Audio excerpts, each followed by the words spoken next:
नमस्कार विद्यार्थी मित्र सर्वांना नमस्कार।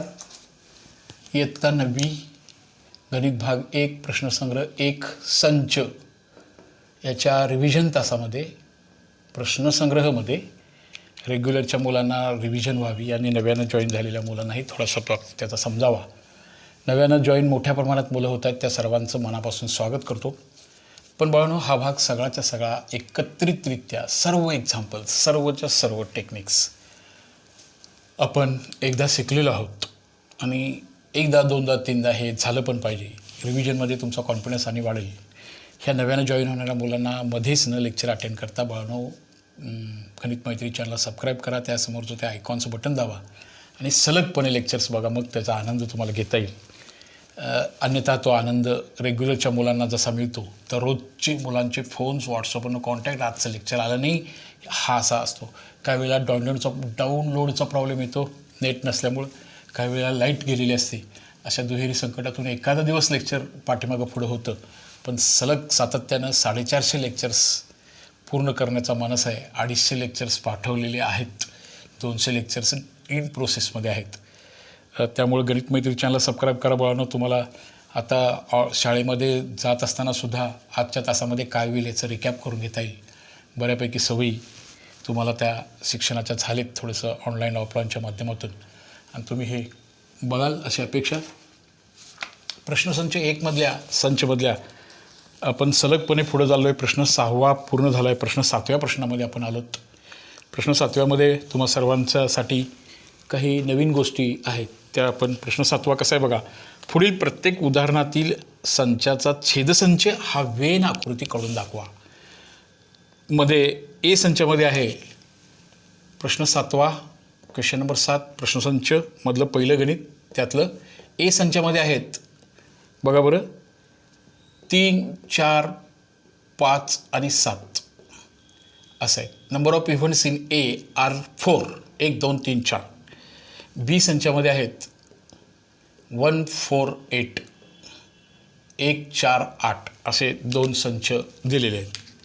आणि मग ह्या 2 संचांची वेन आकृती, वेन नावाच्या गणितज्ञानं एक सांगितलेला प्रकार होता। हे महिरूपी कंसातच लिहिण्यापेक्षा तुम्ही असंही संच मांडू शकता। त्याचा छेद संच काय येईल? छेद म्हणजे काय सांगा? ए छेद बी म्हणजे काय सांगा बरं? ए छेद बी, ए आणि बी असा घटक सांगा की ते त्या दोन्हीमध्ये पण आहेत। 3 हा याचा मालकीचा नाही, 4 हा याच्यातही याच्यात आहे, म्हणजे हा येणार आहे 4। त्यानंतर 5 ह्यात नाही आहे, 7 ह्यात नाही आहे। आणि वेनच्या टेक्निकनुसार हे 2 संच दाखवत असताना ह्याच्यामध्ये एक तरी घटक सामायिक आहे। समजा ह्याचा एकही घटक सामायिक नसला तर आपण 2 वेगवेगळे सर्कल्स काढले असते। आता हे काढताना आपल्याला हे असं काढून घेऊया, हे बघा असा एक संच काढूया, त्याला नाव ए देऊया, आणि दुसरा जो आहे ना त्याला आपण बी म्हणूया। पण असं वेगळं काढणार नाही आहे, म्हणजे वेगळा वर्तुळ काढला तर त्याचा अर्थ काय होईल? त्या दोघांच्या मध्ये काहीच सामायिक नाही, पण काही ना काहीतरी तर सामायिक आहे ना, निदान एक तरी घटक आहे। हा आपला ए इंटरसेक्शन बी छेद संच झाला। आणि त्याच्यामध्ये आता ह्याच्यामध्ये अर्थ वेगळा आहे। Number of events in A is equal to 4, 1, 2, 3, 4 हे लिहिला की तुम्ही फक्त 4 हा एकच घटक त्याच्यामध्ये येणार। आता एमध्ये कोण कोण येणार सांगा बरं? एच्या मालकीचे म्हणजे हिरव्या रिंगमध्ये कोण कोण आहेत? 1 आहे, 3 आहे, 4 आहे, 5 आहे आणि 7 आहे। बघा हिरव्या रिंगमध्ये 1, 4, 5, 7। आता ह्या केसरी रंगामध्ये 1, 4, 8 हे बघा 1, 4, 8 हे बीचे झाले। आणि ह्याच्यानंतर हे येणार, हा छेद संच येणार। समजा संयोग संच म्हटलं असतं तर ह्याच्यामध्ये हे किती घटक आले असते बघा? ह्यातले 4, ह्यातले 3, 7, पण एकटा 7 न होता, 4 आणि 3 7 न होता, ते 6च होणार, कारण ह्याच्यामध्ये 1, 2, 3, 4, 5, 6 जण राहणार संयुक्त संचामध्ये। आलं लक्षात?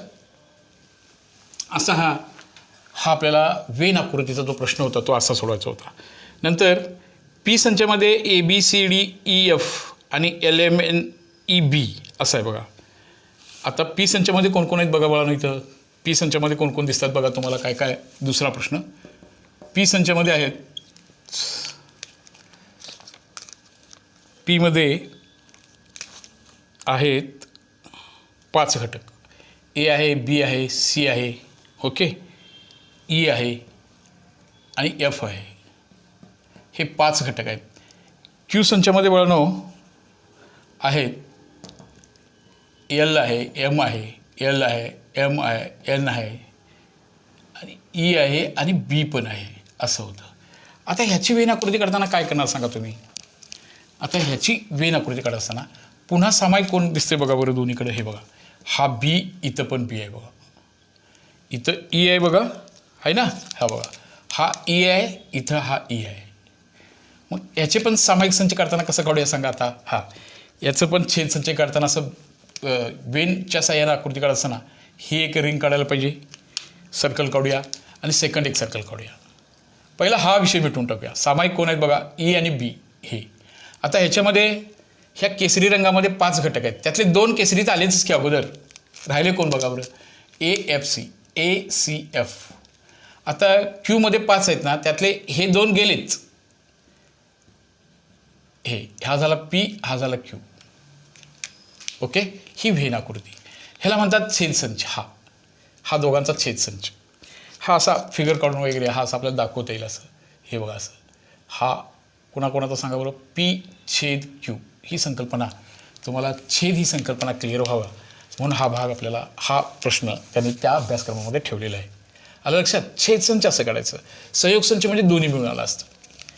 त्यानंतर तिसरी मी जरा डायरेक्ट आकृती करून दाखवतो बघा. बरं, डायरेक्ट नको काढायला.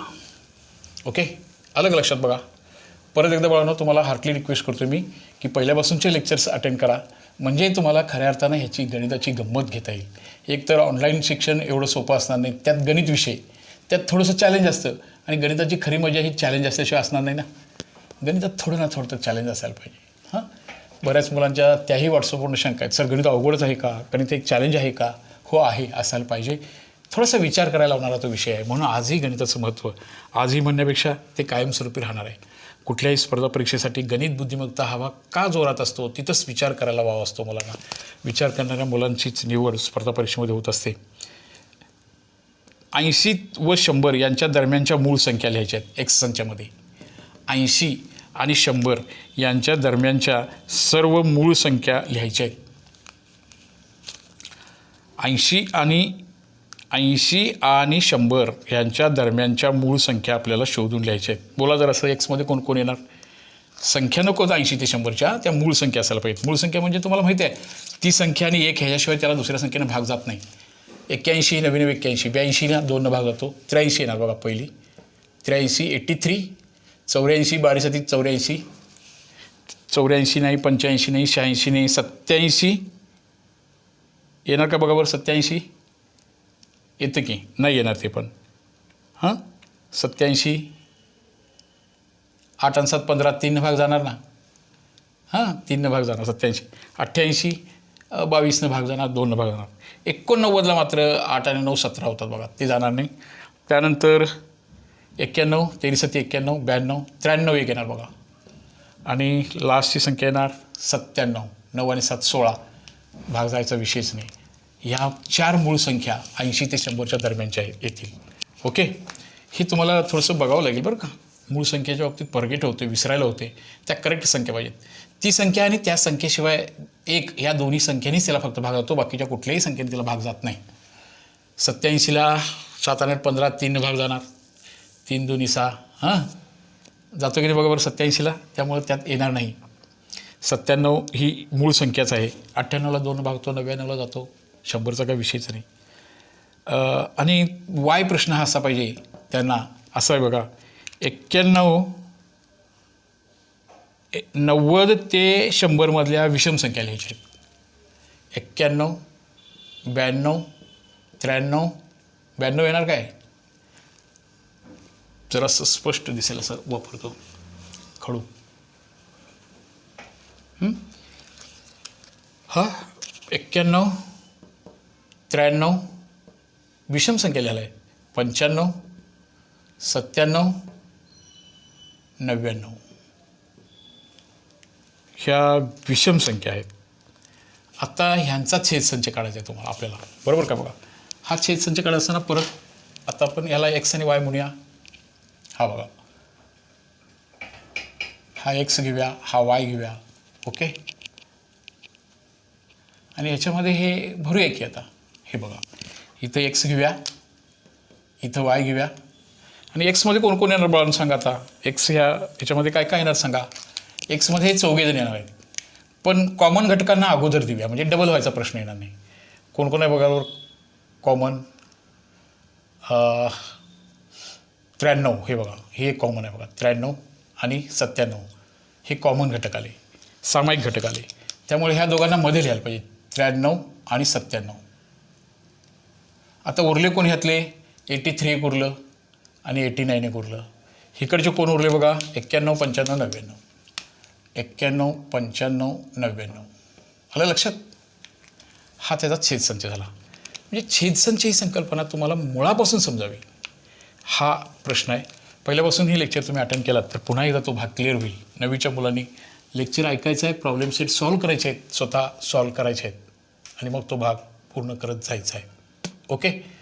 असाच प्रश्न 8वा 9वा ही आपल्याला पटपट पूर्ण करत जाऊया. आलं लक्षात सगळ्यांच्या. ठीक आहे. ओके. आता संच कसे दिलेत बघा आणि कोण कोणाचा उपसंच असेल ह्या त्या रहिवासी हे इंडिया महाराष्ट्र उपसंच ह्या संकल्पना त्या अभ्यासमध्ये झाली होती. उपसंच असणे म्हणजे चा घटक असणे आणि उपसंच हा मूळ संचापेक्षा लहान असतो. तुमचा वर्ग हा तुमच्या शाळेचा उपसंच आहे. तुमची शाळा तुमच्या वर्गाचा उपसंच म्हटलं की तो मूर्खपणा ठरेल. तसं हां. आता इथं एक्स हा संच आहे बघा बरं. चौकोन नाचा संच, सर्व चौकोन. एक्स म्हणजे चौकोन. आता तुम्हाला चौकोनाचे प्रकार सगळे माहिती असायला पाहिजे. वाय म्हणजे आहे समभुज, समभुज चौकोन. त्याच्यानंतर यस आहे चौरस. त्याच्यानंतर टी आहे समांतरभुज चौकोन.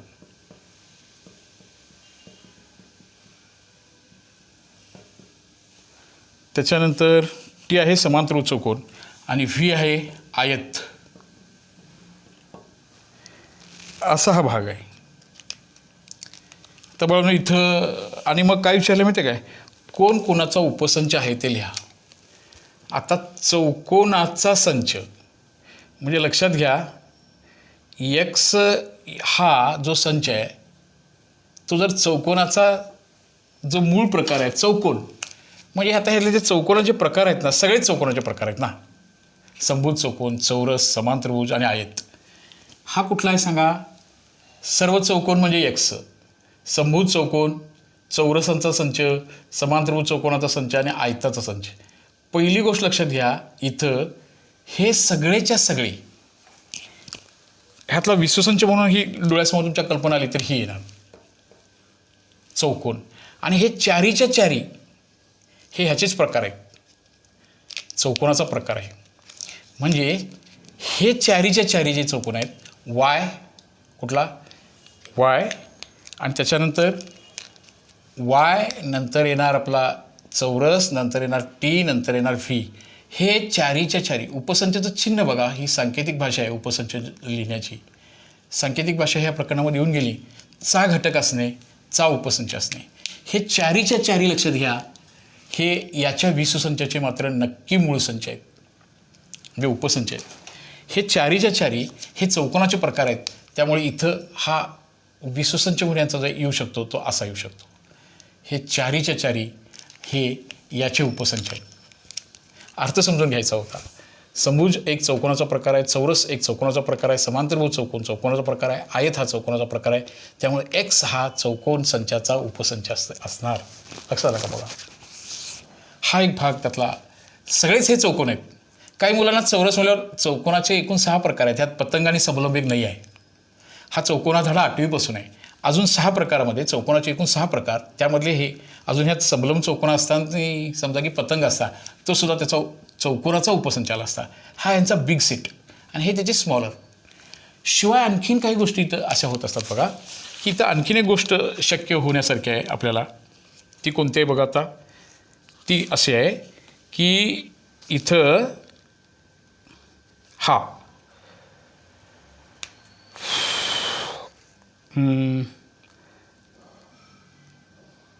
आता यस हा प्रकार आहे चौरस.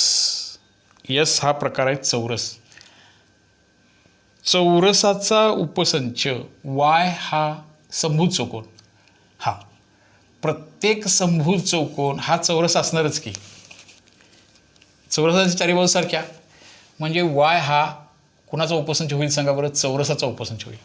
प्रत्येक समभुज चौकोन हा चौरस होतो, प्रत्येक चौरस हा समभुज चौकोन असणार नाही, व्यत्यास इज नॉट ट्रू. हा एक भाग होईल. आणखीन काय होईल बघा बरं, टी समांतरभुज चौकोन. समांतरभुज चौकोन सुद्धा, प्रत्येक समांतरभुज चौकोन सुद्धा चौरस असतोच, समोरासमोरील बाजू समांतर. लक्षात आलं. आणखीन एक भाग बघा, आयत. प्रत्येक आयत सुद्धा चौरस असतोच असं म्हणायला, प्रत्येक आयत हा आयत हा सुद्धा चौरस म्हणता येणार नाही त्याला, नाही काय. ठीक आहे, ह्या दोन गोष्टी आपण लिहूया. प्रत्येक आयत हा, प्रत्येक आयताचा प्रत्येक कोण 90 अंश असतो, असा पण आपल्याला उपसंच लिहिता येईल तिथं. आणखीन काय लिहूया सांगा बरं, टी हा वायचा सुद्धा उपसंच होईल, हा असेल. ठीक आहे, एवढ्या तरी गोष्टी आपल्याला लिहिता आल्या तरी भरपूर झालं. यस हा व्हीचा उपसंच आहे, तो टीचा हे उपसंच आहे असं लिहिता येईल. व्ही हा याचा उपसंच आहे, टी हा सुद्धा वायचा उपसंच आहे, हां वाय हा उपसंच. असं त्या चौरसाच्या प्रकारामधले ज्या अनुसरून किंवा त्याच्या व्याख्येकडे बघून आपल्याला त्याची उदाहरणं पटपट मांडता येतील किंवा त्याचे उपसंच हे असायला आपल्याला निर्माण करता येतील. त्यासाठी बेसिकली बनवण्याचे चौरसाचे गुणधर्म आपल्याला माहिती असायला पाहिजे. ओके, असा हा भाग कोण कोणाचा उपसंच आहे हा भाग आपल्याला तिथं क्लिअर करता येईल.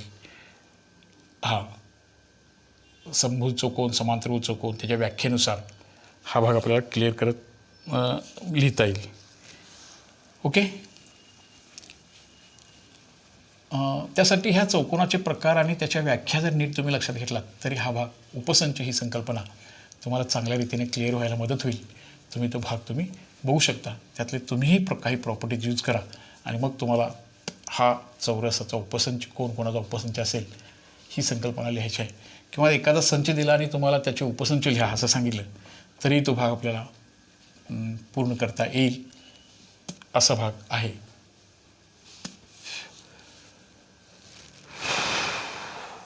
परत एक गोष्ट, आता एक 2-3 बाबी इथे राहतात ह्या प्रकरणाच्या.